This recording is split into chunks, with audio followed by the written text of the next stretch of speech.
Monsoon season की पहली बारिश ने जहां कपकोट तहसील क्षेत्र में भारी तबाही मचाई, वहीं प्रशासन की तैयारियों की भी पोल खोलकर रख दी है। महज 8 घंटे के दौरान क्षेत्र में 212 मिलीमीटर बारिश दर्ज की गई। असो और पनौरा गांव में बारिश ने भारी तबाही मचाई और पैदल रास्ते, उपजाऊ जमीन, बिजली और पानी की लाइनें ध्वस्त हो गई।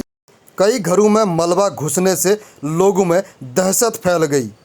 रात के समय भारी बारिश की जानकारी मिलते ही विधायक सुरेश गढ़िया भी निरीक्षण को सड़कों पर उतर पड़े। उन्होंने बदहाल हो रही सड़कों का निरीक्षण किया और उच्चाधिकारियों को जल्द से जल्द सड़कों को खुलवाने के निर्देश दिए।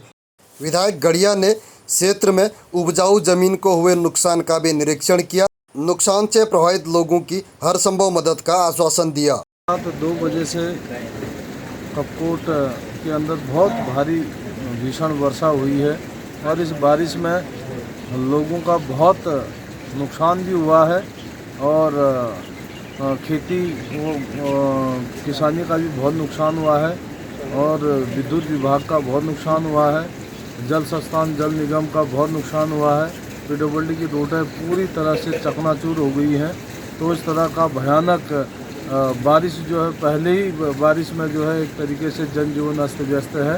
तो इसलिए मेरा सभी गांव वालों से निवेदन है, गांव वासियों से विशेष निवेदन है कि आप अपने घर पर रह के ही अपना काम एक तरीके से करें, क्योंकि बारिश अभी भी लगातार हो रही है और प्रशासन और गांव के जो युवा लोग हैं और जो विभिन्न पार्टियों के लोग हैं, सभी तरह से जुटे हुए हैं आपदा से निपटने के लिए।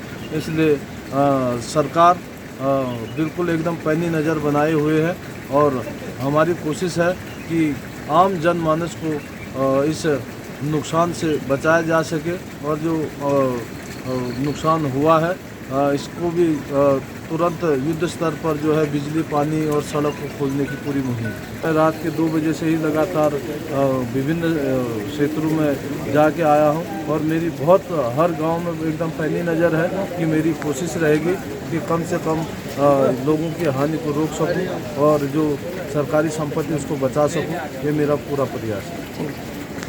तहसील क्षेत्र में भीषण बारिश के बाद तबाही का मंजर भी भयावह था। लोगों के खेत खलिहान बह गए, कई पेयजल योजनाएं ध्वस्त हो गई और बिजली के पोल तथा तार भी टूट गए।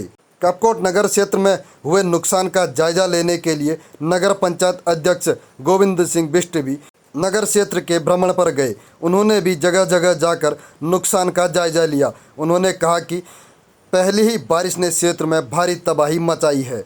इधर कांग्रेस के वरिष्ठ नेता और पूर्व जिला पंचायत अध्यक्ष हरीश ऐठानी और पूर्व विधायक ललित फरसाण ने भी मोर्चा संभाला और उन्होंने सड़कों से लेकर गांव तक का जायजा लिया। दोनों नेताओं का कहना था कि प्रशासन और शासन की पहले से तैयारियां पूरी नहीं रहती। सड़कों को दुरुस्त करने के लिए मानसून पूर्व में अगर गंभीरता से कार्य किया होता तो इस तरह की समस्या उत्पन्न नहीं होती। कांग्रेस के नेताओं ने सड़कों के कटान को लेकर भी सवाल खड़े किए।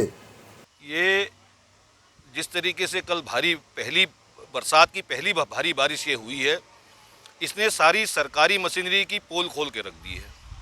जिस जगह पे हम खड़े हैं, रोड कटना ग्रामीणों का हक है, लेकिन रोड को खोद कर ना नाली, ना कलमट, ना दीवारें बनाना कहीं ना कहीं ये संकेत देता है कि सरकार इसके प्रति कितनी लापरवाह है। अगर ये रोड जब खुदी थी, उसके साथ साथ इसमें कलमट, कॉजवे और पानी का प्रॉपर निकास हुआ होता तो आज ये हरसिला जैसी इतनी बड़ी मार्केट को इतना बड़ा खतरा नहीं होता। ऐसी कई और उदाहरण हैं जहाँ पर को खाली रोडें खोद दी गई हैं, जहाँ पर कलमट, नाली और उनके लिए कोई धन का आवंटन नहीं किया सरकार के द्वारा। और ये आज मेन हाईवे आज ग्रिप के पास है, BRO इसमें काम कर रही है। BRO के पास पर्याप्त मशीनरी नहीं है यहाँ पर को, तब जाके लोक निर्माण विभाग ने अपनी आंतरिक रोडों को छोड़कर मेन रोड को खोलने के लिए अपनी मशीनरी का उपयोग यहाँ पर को कर रही है।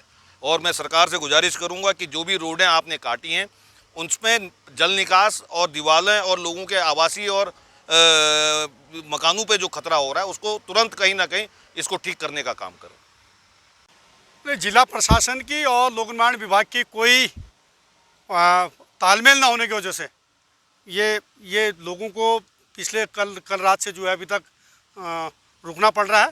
जबकि अगर आपदा के समय जो मशीनें लगाई जाती हैं वो मशीनें लगाई गई होती तो शायद इतनी दिक्कतों का सामना किसी को नहीं करना पड़ता। बहुत सारी हमारी बहनें हैं जिनको अस्पताल जाना है और अपनी नौकरी की ड्यूटी पर जाना है, वो सब लोग सुबह से यहाँ पर खड़े हैं, लेकिन विभाग जो है अभी तक मात्र एक जेसीबी मशीन लेके यहाँ पर काम कर रहा है। और ये पूरी सड़क जो है इसमें बीआरओ को भी दे रखी है और बीआरओ के पास भी कोई ऐसे इंस्ट्रूमेंट नहीं है कि भाई वो तत्काल इस रोड को खोल पाए। तो हम चाहते हैं कि भाई बीआरओ का, पीडब्ल्यूडी का और प्रशासन का तालमेल हो और जिससे कम से कम ये जो बागेश्वर से कपकोट की लाइफलाइन है ये लगातार जो है सुव्यवस्थित तौर पर यहाँ पर चल सके। भारी बारिश का सबसे अधिक असर कपकोट की सड़कों पर दिखा।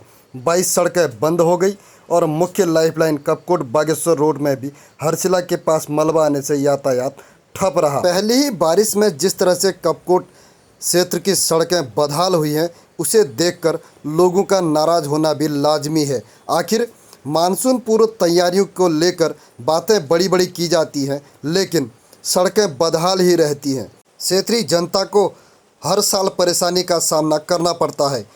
हालांकि मानसून पूर्व सड़कों में नालियों की सफाई, कलमटों की सफाई सहित कई कार्य करने की बात कही जाती है, लेकिन आपदा के दौरान जैसे हालात होते हैं वह लोगों के लिए परेशानी का सबब बन जाते हैं। मानसून पूर्व से तैयारियों को लेकर विभाग जिस तरह के दावे करता है, ऐन मौके पर उनकी पोल हर साल खुल जाती है। हम लोगों ने बरसात से पहले ही पूर्व में ही जिलाधिकारी महोदय द्वारा दिशा निर्देश दिए गए थे।